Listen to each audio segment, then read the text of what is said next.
함께 보실 말씀은 고린도전서 1장 우리 26절로 우리 마지막 31절까지 함께 보도록 하겠습니다.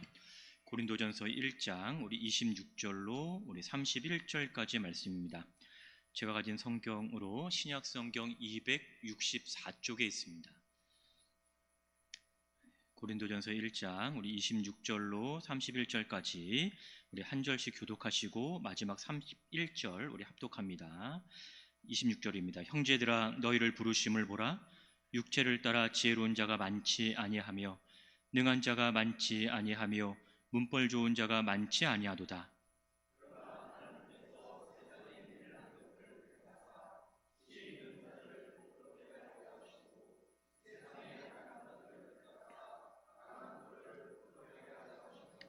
하나님께서 세상의 천한 것들과 멸시받는 것들과 없는 것들을 택하사 있는 것들을 폐하려 하시나니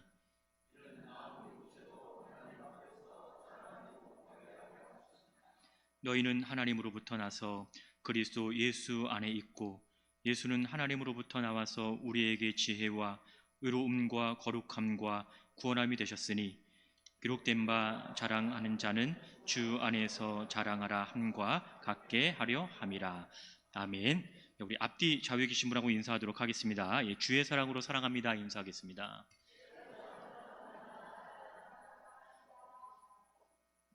네, 한 번 더 인사할게요. 네, 오늘도 말씀의 능력이 함께 하시기를 축복합니다. 인사하겠습니다. 오늘도 말씀의 능력이 함께 하시기를 주의 이름으로 축복합니다. 네, 감사합니다. 기도하겠습니다. 거룩하신 아버지 하나님, 오늘도 저희들이 귀하고 복된 이 하루를 허락하여 주시고 또 하나님 주 앞에 나와 주님을 예배하게 하여 주심에 감사를 드립니다. 이 시간 또 주의 말씀 앞에 섰습니다. 하나님, 우리의 모든 것을 내려놓게 하시고 이 말씀에 집중하며 또 이 하루를 주의 몸된 교회를 위하여, 영광을 위하여, 또 하나님의 나라를 위하여 또 살아가는 이 하루가 될 수 있도록 주여 인도하여 주시옵소서. 하나님, 우리의 귀를 여시고 또 우리의 마음을 여시고 하나님 음성을 들을 수 있도록 주여 인도하여 주시옵소서. 오늘도 하나님 부족한 자를 세우셨사오니 하나님 부족함을 은혜로 덮으시고 또 하나님 말씀하시는 이 귀한 말씀 잘 대언할 수 있도록 전할 수 있도록 주님 붙들어 주시옵소서. 모든 것 감사드리며 살아계신 예수님의 이름으로 기도 올려옵나이다. 아멘. 오늘도 우리에게 주신 이 하나님의 말씀이 또 여러분의 영혼과 삶의 회복을 이루어 가시기를 주의 이름으로 축복합니다. 고린도 전서라고 하는 이 성경은요, 바울이 고린도 교회에 보낸 편지들 가운데 하나이죠.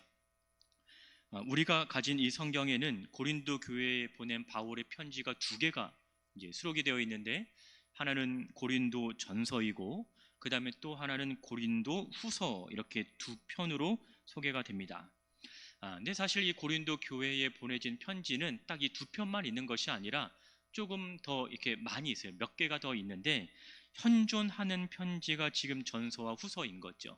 이제 다른 것들은 사실 이제 이게 발견될 수가 없기 때문에, 그러나 고린도 후서를 읽다 보시면 꼭 이 고린도 교회에 보낸 편지가 전서와 후서가 아닌 것을 우리는 알 수가 있습니다. 이 부분은 나중에 기회가 되면 말씀을 드리도록 할게요. 자, 이 두 개의 편지 모두 고린도 교회에 보낸 편지이지만 또 내용의 차이는 또 있습니다. 전서의 내용은 주로 공동체의 문제를 다루고 있는데 후서의 내용은 개인의 문제, 그러니까 특별히 이 바울 개인의 사도성 변호에 대한 이야기가 많은 비중을 이제 차지하면서 나타나고 있습니다. 자, 오늘 우리가 읽은 본문도 보면 어느 개인의 문제를 다루고 있는 것이 아니라 공동체 전체의 문제를 지금 다루고 있는 겁니다. 그러니까 공동체 전체 문제라는 것은 지금 이 바울의 말이 어느 특정 개인이 들어야 할 것이 아니라 그 교회 공동체 전체가 들어야 할 말이라는 말과 같습니다. 자, 당시 고린도 교회를 구성하고 있는 구성원들은요, 다양한 배경을 가지고 있었던 것은 분명합니다. 우리도 이렇게 보면 그렇잖아요. 서로가 다 달라요. 생김새도 다르고 집도 다르고 부모님도 다르고 사는 동네로 다르고 직업도 다릅니다. 그러니까 같은 점을 찾기보다는 다른 점을 찾는 것이 더 쉬운 거예요. 그러니까 그 다른 사람들이 모여서 지금 이렇게 하나의 공동체를 이루고 있는 거죠. 물론 이러한 다양성이 때로는 장점이 되기도 하겠지만 단점이 될 수도 있겠죠. 어떻게 보느냐, 무엇을 보느냐에 따라서 달라질 수 있다라는 말입니다. 고린도 교회도 이렇게 구성원들에 대한 다양함이 있었는데, 자, 유대인과 이방인이 있었고, 남성과 여성이 있었고, 나이가 많은 자와 나이가 적은 자가 있었고, 또 부유한 자가 있었다면 그렇지 못한 자도 있었고, 또 신앙적으로 성숙한 자가 있다면 신앙적으로 미숙한 자도 있다라는 거예요. 이처럼 이 다름은 그들 사이에 존재하고 있었던 것을 우리는 보게 됩니다. 비록 신앙을 전제로 이 하나의 공동체를 이루어 가고 있지만 그들에게서 나타나는 이 다양성은 그들 안에 많은 문제들을 제공하는 원인이 되기도 하였습니다. 자, 근데 이렇게 다양하지만 또한 공통점이 있어요. 바로 그들 모두는 하나님의 부르심을 입은 자들이다라는 겁니다. 그러니까 한 하나님께서 하나의 공동체를 이루기 위해서 그들을 부르셨다라는 거예요. 그래서 그 부르심을 입은 자들이 오늘 지금 이 고린도 교회를 구성하고 있다라는 겁니다. 자, 오늘 우리가 읽은 본문 26절도 보면 이렇게 시작하죠. 형제들아, 너희를 부르심을 보라. 자, 한글 성경에서는 형제들이 먼저 나오지만 원래의 성경을 보면 너희를 부르심을 보라라는 이 표현이 먼저 등장을 합니다.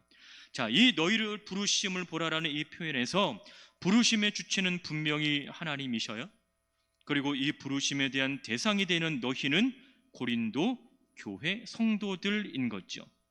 다시 말하면 한 하나님께서 그들로 하여금 하나됨으로 부르셨다라는 것을 지금 이 성경은 전제로 하고 있다라는 거예요. 또 우리가 기억해야 될 것은 그들 모두는 한 하나님께서 부르셨다라는 것이고, 또 그들은 믿음 안에서 하나의 공동체를 이루어가고 있다라는 거예요. 그렇다고 해서 그 다름이 무시되는 건 아닙니다. 그렇다고 해서 그 다름이 없어지는 것은 아니지만 그 다름 속에 같음이 있다라는 거예요. 그들에 대한 이 부르심은 오늘 본문에서 너희라고 불리우는 그들이 믿음으로 신앙으로 하나의 울타리 안에 있게 하는 근거가 되고 있다라는 것을 우리는 볼 수가 있는 거죠. 그리고 이것을 좀 더 명확하게 보여주는 근거가 본문에서 제시되고 있는데, 자, 하나는 26절에 보면 육체를 따라라고 하는 이 표현이 등장을 하고, 저 뒤에 30절을 보시면 하나님으로부터 났다라는 표현이 등장을 합니다. 이해하기 쉽게 표현을 다시 바꾼다면 육체를 따라라는 것은 결국 세상으로부터 나왔다라는 것입니다. 그러니까 오늘 이 본문에서는 두 가지가 나타나는 거예요. 세상으로부터 나온 것과 하나님으로부터 나왔다라는 이 상반된 표현이 오늘 본문에서 등장을 하고 있습니다. 누군가는 세상에 속한 삶을 살아가고 있어요. 그러나 반면에 누군가는 하나님께 속한 삶을 살아가고 있는 거죠. 그러니까 오늘 본문에서는 세상과 하나님의 비교라고도 우리는 이해할 수 있습니다. 본문에서는 세상에 속한 자들의 외적 특징을 다음과 같이 말해요. 26절 다시 보시면, 자, 육체를 따라 지혜로운 자도 있고 능한 자도 있고 문벌 좋은 자도 있다라는 것입니다. 물론 많지 않다라는 것은 아예 없다라는 말이 아닌 거예요. 그러니까 많지는 않겠지만 그 고린도 교회 공동체 안에는 이 지혜로운 자도 있고 능한 자도 있고 문벌 좋은 자도 있다라고 얘기를 합니다. 육체를 따라라는 이 표현은 세상 사람이 보는 관점을 의미하겠죠. 그러니까 인간적으로 기준으로 보았을 때 그 안에는 지혜로운 자가 있어요. 능한 자도 있고 문벌 좋은 자로 평가될 수도 있다라는 거예요. 그럼 적어도 여러분, 이것이 가리키는 것은 그것을 가지고 있다라고 하면 그 사람에게 손해가 되겠습니까? 유익이 되겠습니까? 지혜를 가지고 있고 능하고 문벌이 그 사람에게는 손해가 되겠습니까? 아니면 유익이 되겠습니까? 적어도 여러분, 손해는 되지 않을 거라고 생각을 해요. 지혜로운 자가 있다라는 것은 학식이 풍부하다라는 말을 하는 것이고요.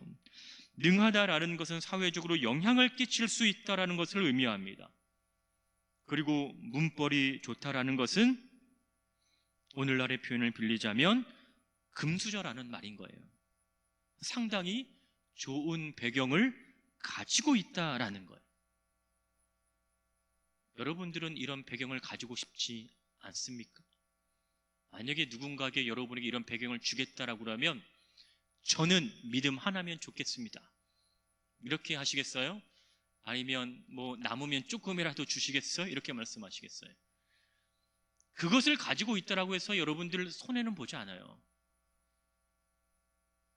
지혜가 없는 것보단 지혜 있는 것이 나을 거고, 능하지 못한 것보다는 능한 것이 나아요. 문벌이 나쁜 것보다 문벌이 좋은 것이 낫다라는 거죠. 근데 오늘 본문 26절 다시 보시면 이런 자들이 많지 않다라고 성경은 말하고 있거든요. 그렇다면 바울이 이 구절에서 말하고자 하는 것은 그러한 사람이 많고 적음이 중요한 문제가 아니라고 하는 거예요. 세상적으로 인간적인 기준으로 높이 평가되는 것들이라고 할지라도 오늘 본문 29절에 가보시면 이렇게 얘기합니다. 아무 육체도 하나님 앞에서 자랑하지 못하게 하려 하심이라는 거예요. 왜 그렇겠습니까? 그들의 지혜가 그들을 구원할 수 있겠어요? 그들이 가진 능력으로 여러분 그들 스스로 자신의 구원을 이룰 수 있겠습니까? 그들이 가진 이 좋은 배경이 그들을 이 구원의 길로 인도할 수 있겠습니까? 아니요, 없어요. 근데 사람들은 지혜를, 자신들의 능력을, 그 자신들의 배경을 자랑으로 삼고 지금 살아가고 있다라는 거죠. 어쩌면 그것이면 나에게 있어 충분하다고 생각하며 사람들은 지금 살아가는 거예요. 앞서 말씀드렸듯이 지혜가, 그들이 가진 능력이, 그들 자신들의 배경이 구원을 이룰 수 없다라고 말했지만 그것이 구원을 이룰 수 없다라는 것을 이들은 염두에 두고 있는 것은 아닌 것 같아요. 오히려 눈에 보이는 지혜 있는 것, 눈에 보여지는 자신들이 가진 그 능력, 자신들이 가지고 있는 그 배경이 오히려 다른 것보다는 택할 만한 것들이라고 이들은 생각을 하고 있는 것이죠. 오히려 자랑하지 못하며 살아가는 것보다는 자랑할 만한 것들을 택해서 오히려 자랑하며 살아갈 수 있는 것이 이들에게는 조금 더 유익이 되지 않나, 이런 생각을 하게 되는 거예요. 그러나 오늘 본문 29절에서도 말씀하시는 것처럼 하나님 앞에서 아무것도 자랑하지 못하게 하려 한다라는 것은 하나님의 선택과 사람의 선택이 다르다라는 것을 우리에게 보여주고 있는 겁니다. 오늘 본문 27절과 28절에서 하나님께서 택하신 것들을 보면 세상에 미련한 것들이에요. 세상에 약한 것들이고요. 세상에 천한 것들과 멸시받는 것들과 그리고 없는 것들을 하나님께서는 택하셨다라고 얘기를 합니다. 하나님께서 택하신 것들을 보면 앞서 26절에서 언급된 이 세상의 기준으로 선택한 것들과는 전혀 반대의 것이라고 하는 거죠. 사람들은 지혜를 선택할 것이고 능력 있는 것을 선택을 할 것이고 문벌 좋은 것을 선택을 할 것인데 오히려 하나님은 미련한 것을 선택했고 약한 것들을 선택했습니다. 세상에서 천한 것들과 멸시받는 것들과 그리고 없는 것들을 선택하셨다라고 하는 거죠. 근데 여기서 우리는 생각해야 될 것이 하나가 있어요. 바로 그 선택의 주체가 누구인가입니다. 오늘 본문 27절을 보면 분명히 성경은 이렇게 얘기해요. 하나님께서 택하셨다. 하나님께서 그러한 것들을 택하셨다라고 하는 그 택함의 주체가 하나님으로 지금 등장을 하고 있어요. 그런데 이 오늘 본문에서 나타나는 이 하나님의 택하심의 특징이 하나가 있습니다. 그 택한 것에 대한 그 결과는 택한 자에게 고스란히 돌아온다라는 거예요. 그러니까 하나님께서 택하셨기 때문에 그 택한 결과는 하나님께로 돌아온다라는 것이죠. 그럼 여기서 하나님과 인간의 선택의 차이가 나타난다라는 거예요. 만약에 그 택함의 결과를 자기 자신에게 돌아온다라고 생각을 한다면 인간은 하나님께서 선택한 그것을 절대로 선택하지 않을 거라는 거예요. 인간은 절대 미련한 것을 선택하지 않을 것이고요, 약한 것들을 선택하지 않을 거고, 멸시받는 것들을 선택하지 않을 거라는 거예요.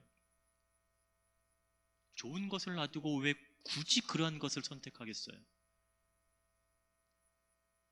지혜를 가지고 살아가는 것이 낫겠습니까? 아니면 지혜 없이 살아가는 것이 낫겠습니까? 사회에 영향을 끼치며 살아가는 것이 더 유익하겠습니까? 아니면 그렇지 못하는 것이 더 유익하겠습니까? 좋은 가문을 가지고 있는 것이 더 슬픈 일이겠어요? 아니면 태어났는데 너무 좋지 않은 배경을 가지고 있는 것이 더 슬픈 일이겠습니까? 대부분의 사람들은, 대부분의 인간들은 하나님이 선택하신 그 반대의 것을 선택한다라는 거예요. 왜요? 그 선택의 결과가 고스란히 나에게 돌아오기 때문이라는 거죠. 그럼 이러한 논리로 보면 하나님께서는 그것을 아시는데도 하나님께서는 사람들이 생각하는 그것을 선택하지 않고 오히려 사람들이 피하려고 하는 그것을 지금 오늘 본문에서는 선택을 하고 있다라는 것입니다. 하나님께서는 미련한 것들을, 약한 것들을, 멸시받고 없는 것들을 택하셨다라는 거예요. 그러면 여기서 여러분, 우리는 이것을 좀 생각해야 돼요. 왜 하나님께서는 그렇게 할까라는 질문이 아니라 어떻게 그렇게 하실 수 있을까라는 질문이 우리에게는 주어져야 된다라는 거죠. 왜 하나님께서는 사람들이 피하고자 하는 그것을 선택하셨을까라고 묻는 것이 아니라 어떻게 하나님께서는 그렇게 하실 수 있을까라는 질문이 우리에게 필요하다라는 거예요. 하나님께서는 세상의 미련한 것들과 세상의 약한 것들을 택하셨는데 그것들을 택하셔서 오히려 세상에 지혜 있는 자와 강한 것들을 부끄럽게 하시겠다라고 하는 거예요. 그렇다면 하나님께서는 부끄럽게 하실 수 있는 분이심을 우리에게 보여주고 있는 거죠. 오히려 없는 것을 택하셨지만 그것을 가지고 있는 자를 부끄럽게 하실 수 있는 그 능력이 사람에게는 없지만 하나님은 가지고 계신다라는 것을 우리에게 보여주고 있는 거예요. 하나님의 선택은요, 세상의 이치적으로는 전혀 맞지 않는 논리인 거예요. 미련한 것이 지혜로운 것보다 더 부끄럽겠죠. 힘없고 약한 것이 힘있고 강한 것보다는 더 부끄러운 일이겠지요. 바보가 아닌 이상 미련한 것보다는 지혜로운 것들을 선택할 것이고 약한 것보다는 강한 것을 선택하는 것이 아마 자연스러운 이치라고 하는 건데 하나님께서는 오히려 그 반대의 논리를 지금 펼치고 계시는 거예요. 하나님께서는 미련한 것을 가지고도 지혜 있는 자들을 부끄럽게 하실 수 있는 분이라는 거예요. 약한 것들을 가지고도 강한 것들을 부끄럽게 하실 수 있는 분이라는 것을 오늘 본문을 통해서 우리에게 보여줍니다. 여러분, 이것을 통해 우리가 볼 수 있는 것이 있어요.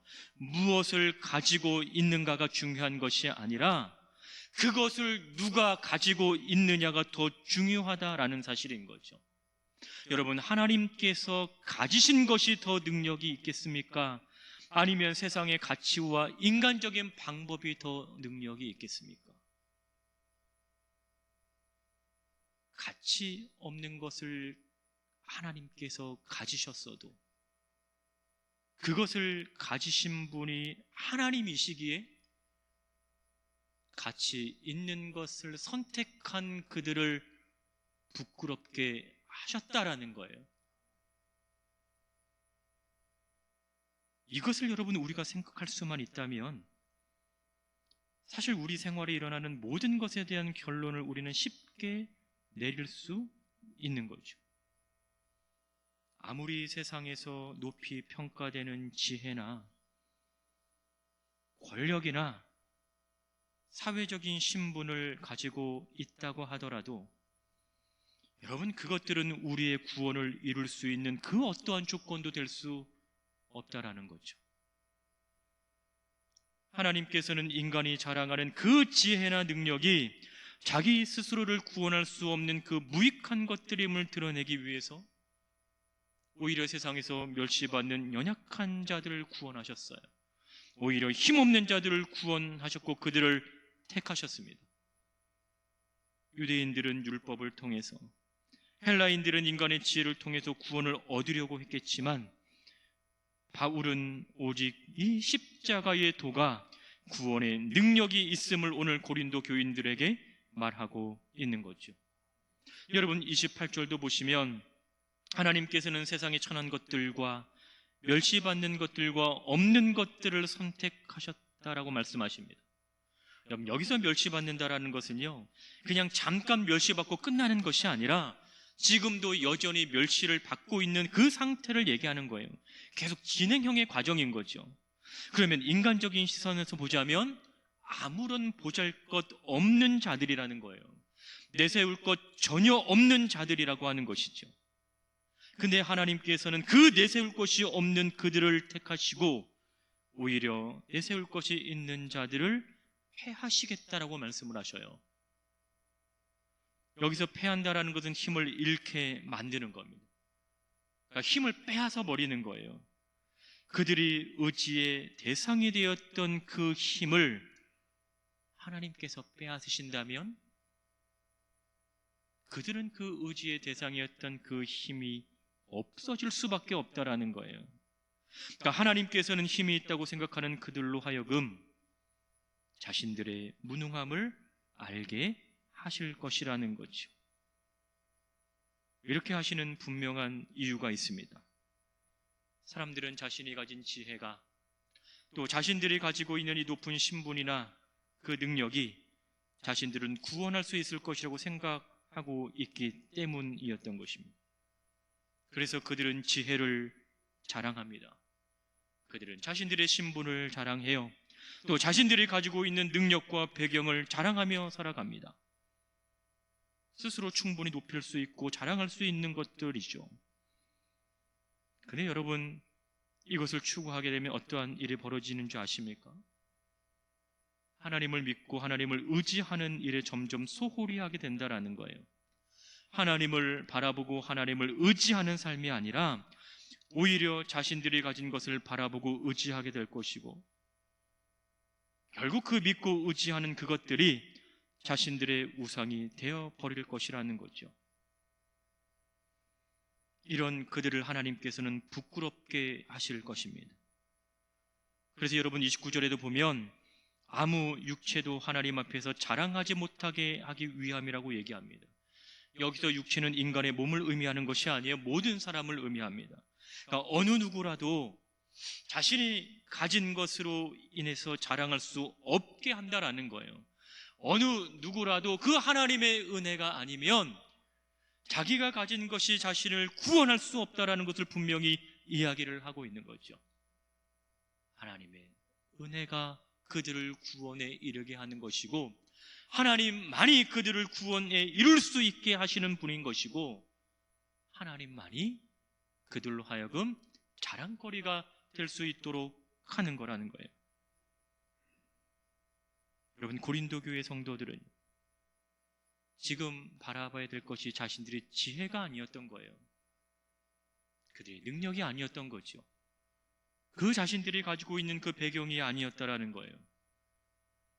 그것을 가지고 있어도 스스로 구원하지 못한 그들을 하나님께서 구원하셨어요. 하나님께서 그들에게 은혜를 베풀어 주셨습니다. 그리고 하나님을 알게 하셨죠. 그럼 그들의 시선은 누구를 향하여 있어야 하겠습니까? 그들의 마음은 누구에게 놓아져야 하겠어요? 그들의 삶은 누구를 위한 삶이어야 하겠습니까? 30절 보시면 그들을 이렇게 설명합니다. 너희는 하나님으로부터 나서 그리스도 예수 안에 있는 자라라. 하나님으로부터 나서 그리스도 예수 안에 머물고 있는 자들이 바로 너희라고 하는 거예요.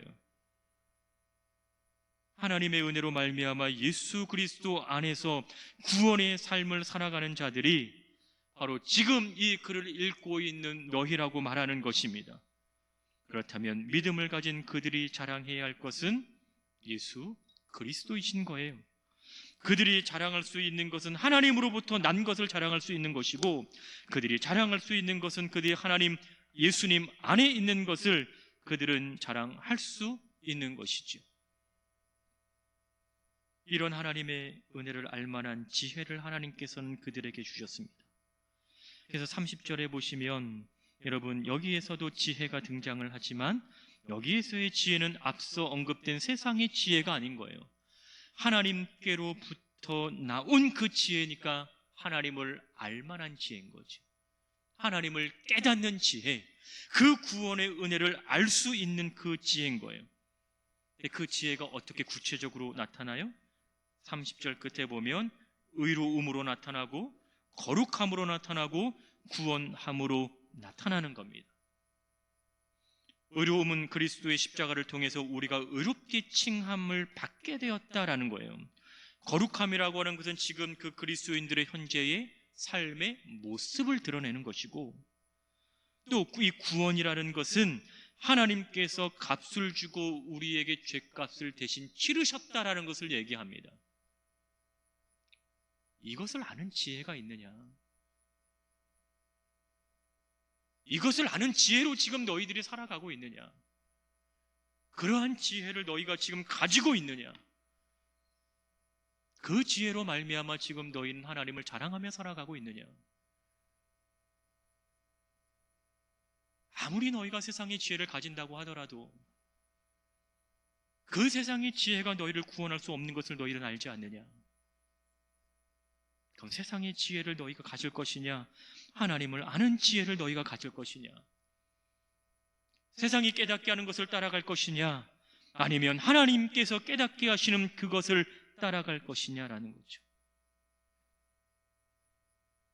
이러한 것을 언급한 후에 31절에서 이렇게 말합니다. 자랑하는 자는 주 안에서 자랑하라 함과 같다. 지금까지의 내용을 보면 그들이 가진 지혜, 그들이 가진 힘, 그들이 가진 이 문벌이 그들을 위해서 여러분 무엇을 할 수 있었겠습니까? 그들이 영원히 의지할 수 있는 것들이 여러분 그것이 되었습니까? 아니면 그것들이 그들을 구원할 수 있었겠습니까? 무엇을 할 수 있었겠어요? 아마 자신들이 가진 것으로 잠깐의 위로는 받을 수 있겠죠. 잠깐의 위안은 삼을 수도 있을 것이고, 잠깐의 만족은 가질 수 있고, 잠깐의 기쁨은 얻을 수 있겠지만, 그들에게 있어서 영원한 위로와 영원한 위안과 영원한 만족과 영원한 기쁨은 하나님께로부터 나는 것 외에는 없다라는 거죠. 하나님으로부터 나온 것과 세상으로부터 나온 것, 하나님에 속한 것과 세상에 속한 이 둘 사이에서 가장 완전하고 영원한 것은 무엇일까? 또한 우리에게 구원을 주신 분이 누구인가를 생각해 본다면 우리는 결코 세상의 것을 추구할 수 없을 것입니다. 이러한 은혜를 지금 고린도 교회 성도들은 입고 살아가고 있는 것이죠. 오직 하나님만이 구원을 주시는 분이시기 때문에 당연히 세상의 것을 자랑할 것이 아니라 하나님께서 주신 그것으로 자랑해야 할 것입니다. 하나님 안에서 있는 것을 자랑해야 하는 것이고, 하나님께서 이루신 그 구원을 그들은 자랑해야 할 것이죠. 오늘 여러분, 우리도 동일합니다.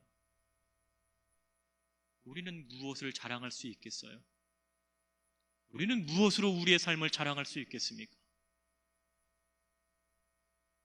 바울이 고린도 교회 성도들에게 하나님의 것을 자랑해야 함을 말하고 있다는 것은 그들은 지금 무엇을 자랑해야 될지 정확히 알지 못하고 있다는 것을 보여주고 있는 거예요.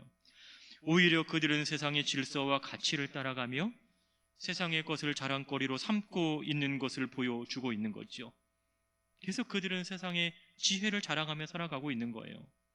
여러분, 오늘 1장 17절을 보시면 바울이 말의 지혜로 하지 않겠다라고 말하는 것은 이미 사람들 가운데 그들 가운데 세상의 지혜를 따라가는 자들이 있다라는 것을 보여주고 있는 거예요.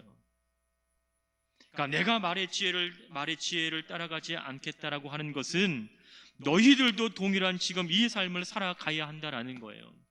세상의 지혜를 따라가는 것이 아니라 하나님을 바라보며 하나님을 의지하는 삶을 살아가야 될 것을 말을 하고 있는 것이죠. 여러분, 그들은 지혜 있다 자랑합니다.